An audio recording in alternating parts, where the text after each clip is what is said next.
ڈڈیال سے آپ کو اپڈیٹ دیں گے۔ عابد شریف کی رپورٹ کے مطابق senior technician ward master T H کے ہسپتال ڈڈیال محمد فاروق 40 سالہ مدت ملازمت پوری ہونے پر ریٹائرڈ ہو گئے۔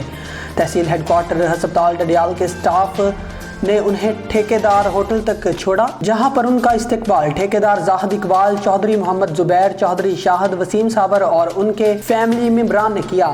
اس موقع پر ڈاکٹر ساجد راجہ اور ایم ایس ٹی ایچ کے ہسپتال ڈاکٹر ندیم فضل داد اسٹاف کے ہمراہ موجود تھے۔ اس موقع پر پروقار تقریب کا انعقاد کیا گیا۔ تقریب سے خطاب کرتے ہوئے ڈاکٹر ندیم فضل داد نے کہا کہ محمد فاروق نے ہمیشہ فیمیل اسٹاف ہو یا دیگر اسٹاف ممبران ہمیشہ ان کے ساتھ تعاون کیا۔ 40 سال پہلے جس طرح آپ نے ان کو محکمہ کے حوالے کیا، اس طرح آج ہم ان کو ان کی فیملی ممبران کے حوالے کرنے جا رہے ہیں۔ پچھلے دنوں وزیر حکومت نے تحصیل ہیڈ کوارٹر اسپتال میں بہترین کارکردگی کے حوالے سے بات کی۔